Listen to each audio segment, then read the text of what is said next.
इटावा की घटना बेहद निंदनीय है। कथावाचक की कोई जाति नहीं होती। सनातन अनंत है, सनातन को कभी कोई मिटा नहीं सकता। भागवताचार्य जी ने एक गलती की है कि वो ब्राह्मण बन के वहाँ गए। वो ब्राह्मण बन के नहीं, अपनी असली जात बताते हैं कि मैं यादव हूँ, वो मैं कथा करने आया हूँ, तो एक्सेप्ट कर लिए जाते हैं। आप झूठ बोल के कहीं जाएंगे तो आपके साथ यही घटना होगी। वो अगर महिला से छेड़छाड़ ना करता तो ये इतनी बड़ी घटना ही नहीं होती। ये हमारे सनातन धर्म में विखंडता नहीं होनी चाहिए, सनातन धर्म में एकता होनी चाहिए। और हम जो भी व्यास गद्दी पर बैठता है उसको ब्राह्मण स्वरूप मान करके हम उससे कथा सुनते हैं। कलयुग का भी प्रथम चरण भी नहीं है। जालौन की तरफ जाइए तो वहाँ पे राजेश्वरानंद जी महाराज अभी ब्रह्मलीन हुए हैं। मुस्लिम समाज से आते हैं, हम सनातनियों ने स्वीकारा, लेकिन ये सारे विषय इटावा से ही क्यों होते हैं? शास्त्र कहते हैं आस्था भक्ति पूजा किसी के अधिकार में नहीं होती है। भगवान जिस पे कृपा करते हैं, जिसको ज्ञान होता है, वो भगवताचार्य भी बन सकता है, कथाकार भी बन सकता है। ज्ञान किसी की पपौती नहीं होती है। इटावा में 2 भगवताचार्य जो यादव जात के थे, उनको लेकर उत्तर प्रदेश से लेकर पूरे देश में हंगामा मचा हुआ है कि वहाँ पे उनके साथ मारपीट हुई, उनकी चोटी काटी गई और आरोप लगा कि यादव होने की वजह से उनके साथ ये कर्म किया गया। इस मामले में सपा अध्यक्ष अखिलेश यादव ने भी टिप्पणी कर दी और इस मामला राजनीति के विरोध और प्रतिरोध के बीच बढ़ता चला गया। बीजेपी के मंत्री जहाँ उन भगवताचार्यों के साथ जो कार्रवाई हुई है उसको जायज़ मान रहे हैं, क्योंकि उनका कहना है उनके पास 2 आधार कार्ड मिले हैं। लेकिन इस मामले में ब्राह्मण बनाम यादव को जो तूल दिया जा रहा है उसको लेकर के कानपुर का एक बिकरू गांव है, जब विकास दुबे यहाँ मारे गए थे तो कहा गया था ब्राह्मणों के साथ अत्याचार हुआ। लेकिन इस गांव के लोग, आसपास के लोग, बिकरू के आसपास का ब्राह्मण बाहुल सारा क्षेत्र है, वहाँ के लोग क्या सोचते हैं, ये हम समझने के लिए आज आए हैं। बिकरू के आसपास गांव में यहाँ पे एक में खड़े हुए हैं। ये परशुराम वाटिका है जहाँ पे हम आए हैं। परशुराम जी ब्राह्मण आज के ज़माने में ब्राह्मण अपना परशुराम को सबसे बड़ा वो मानता है देवता। ऐसे में बिकरू के आसपास के गांव के लोग ब्राह्मण क्या सोचते हैं। हमारे साथ एक यहाँ पे दो नेताजी हैं जो इनकी ज़मीन भी है बिकरू गांव में, इनकी रिश्तेदारी भी है, विकास दुबे के पास की फैमिलियों से भी उनकी रिश्तेदारी है। क्या नाम है आपका पूरा? ब्रजेश मिश्रा। जी, आपकी बिकरू में ज़मीन भी है जी, टीचर। तो अब ये जो इटावा में जो भगवताचार्य के साथ जो मारपीट हुई है उसको लेकर जो वाद विवाद चल रहा है, इसको बिकरू गांव के शुरू है ब्राह्मण लोग क्या सोचते हैं?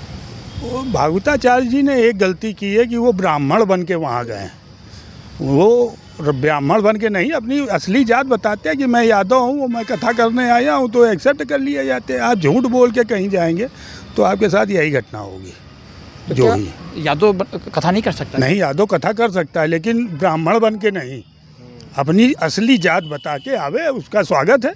व्यास गद्दी पे बैठे और मुरारी बापू और वो योग गुरु लोग, क्या नाम है उनका, रामदेव बाबा जी, इनको हम लोगों ने एक्सेप्ट किया। ऐसे अनेक संत हैं जिनको हमने एक्सेप्ट किया। तो यादव से हमारा कोई विरोध नहीं है, लेकिन ब्राह्मण बन के आना ये विरोध है।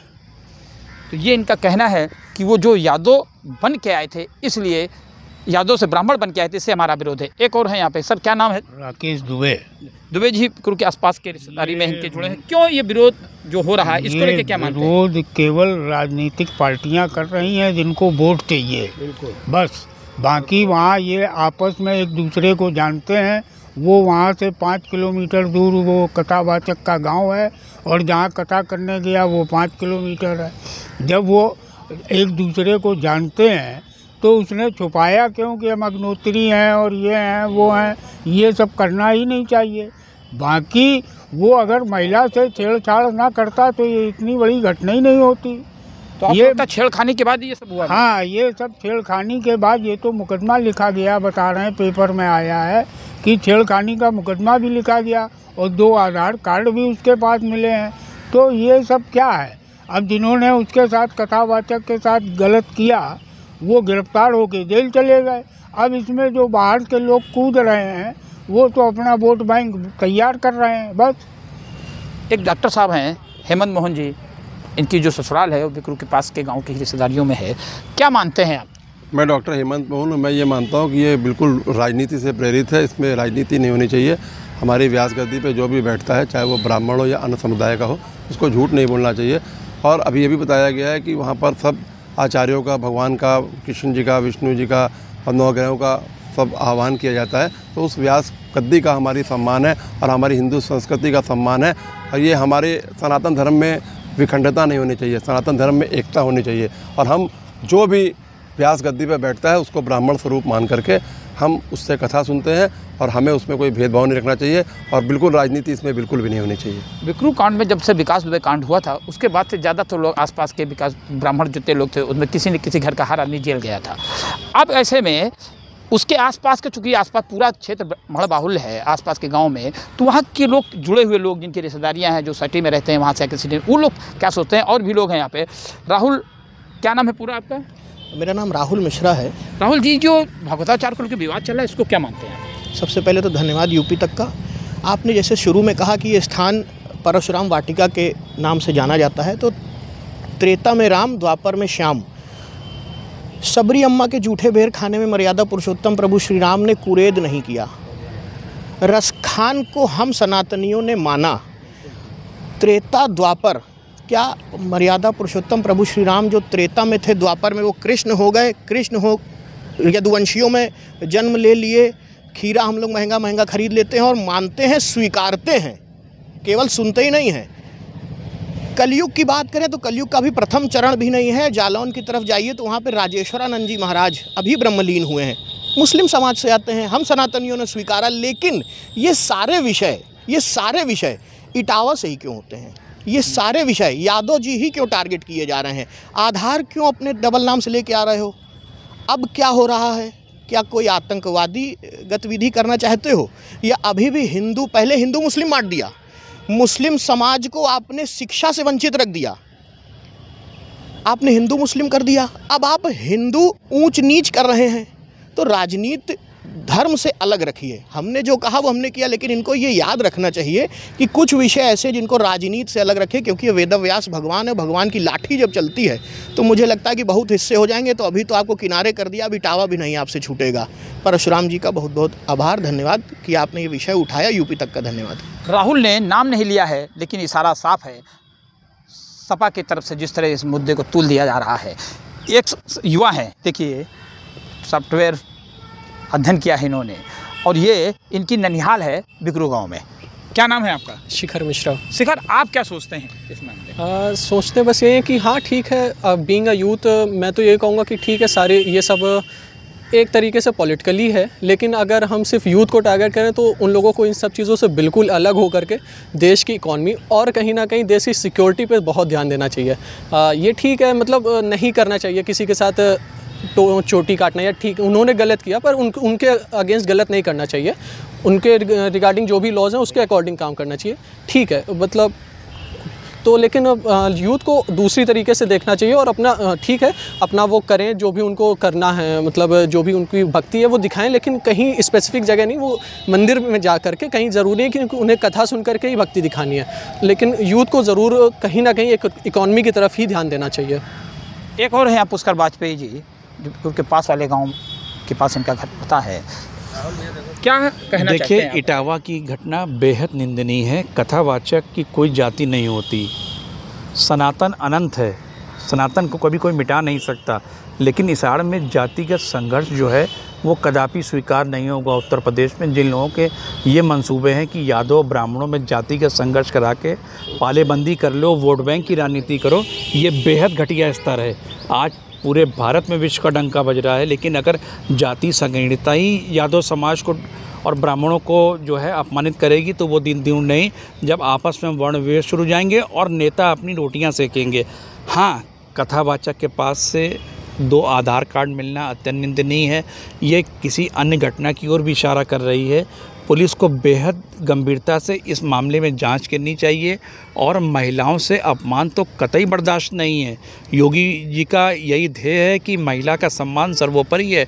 और ये भी बताया जा रहा है कि छेड़खानी का मुकदमा भी दर्ज हुआ तो ऐसे लोगों को चिन्हित किया जाए जो ब्राह्मण धर्म को बदनाम करने में लगे हुए हैं। ब्राह्मण का मतलब जो ब्रह्म को जाने, ब्राह्मण कोई जाति नहीं है। भगवान राम ने शबरी के बेर खाए तो क्या जातिगत वर्ण व्यवस्था थी उस टाइम? निषाद राज को भगवान राम ने गले लगाया। तो ये भारत की एक धार्मिक जो है सहिष्णुता की और संस्कारों की एक अद्वितीय पहचान है। इसलिए जो भी दोषी लोग हों उनके ऊपर कानूनी रूप से विधिक कार्रवाई सख्त होनी चाहिए। पीछे परशुराम जी की मूर्ति लगी हुई है। यहाँ पे ब्राह्मण समाज के लोग आते हैं, हर साल यहाँ बड़े बड़े कार्यक्रम होते हैं। तो इस समय देखा जाए उत्तर प्रदेश में समाजवादी पार्टी पूरी तरह से कथा भागवताचार्यों को जिनके साथ घटना हुई, मारपीट हुई, चोटी काटी, उनके साथ खड़ी है, जबकि बीजेपी से जुड़े मंत्री या अध्यक्ष सांसद जो भी हैं वो उस ब्राह्मण समाज के साथ खड़े हैं। उनका कहना है क्यों भगवताचार्यों के पास आधार कार्ड मिले हैं, उनकी षड्यंत्र था पहले से ही टकराव करने का। खुद मुख्यमंत्री योगी आदित्यनाथ ने भी कहा है कि उत्तर प्रदेश में जातीय संघर्ष को बढ़ावा देकर कुछ लोग साजिश कर रहे हैं, इस पर कार्रवाई होनी चाहिए। एक शख्स और भी हैं, ये आए हैं परशुराम वाटिका में मिलने के लिए और ये भी गुरु के पास से जुड़े हुए हैं। आप क्या मानते हैं? मैं महेश्वरी बाबूलाल साडा और मेरे समाज के द्वारा अनेक भागवत कथा के आयोजन होते रहते हैं। मैं इस प्रकरण के माध्यम से समस्त सनातन धर्म प्रेमियों से आग्रह करूंगा कि कथावाचक की कोई जाति नहीं होती, व्यासपीठ का सम्मान करना चाहिए। लेकिन इस घटना के बाद में ये तो कम से कम सतर्क होना चाहिए कि कथावाचक का पीछे का बैकग्राउंड कैसा है, ये तो जानकारी करने के बाद ही कथा का प्रारंभ होना चाहिए, क्योंकि कलयुग चल रहा है। कलयुग में तरह तरह के लोग जो है भेड़िए राक्षस बन करके सनातन धर्म को बदनाम करने के लिए आ रहे हैं। हमें उन लोगों से रक्षा करने के लिए, धर्म को बचाने के लिए जागरूकता बहुत जरूरी है, ये मैं कहूँगा। सचमुच कहते हैं भागवत की तो व्यास गद्दी होती ना, उसके सामने उस गद्दी का आदर, सम्मान, श्रद्धा दिखाने के लिए चाहे कितना बड़ा भी संत हो, व्यास गद्दी को प्रणाम करता है। ये यादव समाज के जो लोग गए थे भगवत कथा करने के लिए, वो भी व्यास गद्दी पर बैठे हुए थे, व्यास गद्दी से कथा करने जा रहे थे। उसके पहले ही कहा जा रहा कि उनकी जात पूछी गई, इसके बाद उसके साथ मारपीट हुई, जबकि ग्रुप के आसपास के लोगों का कहना है कि महिला से छेड़खानी की गई। उसके बाद ये घटना को नया रूप दिया गया। हकीकत क्या है ये जांच के बाद पता चलेगा। पुलिस ने मारपीट करने वाले कुछ लोगों को, 5 लोगों को शायद गिरफ्तार करके जेल भेजा है। भगवताचार्य के खिलाफ भी जिस परिवार ने भगवत कथा कराई थी, उनकी महिला के द्वारा हत्या दिखाई गई कि मेरे साथ छेड़खानी हुई थी, मारपीट की गई। उनके पास 2 आधार कार्ड भी मिले हैं। ये मामला इसके बावजूद 2 पार्टियों के राजनीतिक प्रतिद्वंद्विता के साथ बढ़ता चला जा रहा है, लेकिन इसके साथ साथ इस बढ़ते हुए मामले में आस्था को भी चोट लग रही है। जो भागवत कथा सुनकर अपना जीवन सफल करना चाहते हैं, उनकी भावनाओं को बहुत ठेस लग रही है कि क्या भगवत कथा भी अब जात और धर्म के बीच बढ़ती चली जाएगी। किसी ने गलत किया है, उसको सजा देना कानून का काम है, लेकिन इसके साथ साथ भगवत कथा को किसी जात में बांध करके समेटा न जाए तो शायद हिंदू धर्म के लिए, सनातन धर्म के लिए, आस्थावानों के लिए अच्छा ही होगा। रंजय सिंह, यूपी तक, बिकरू गाँव, कानपुर।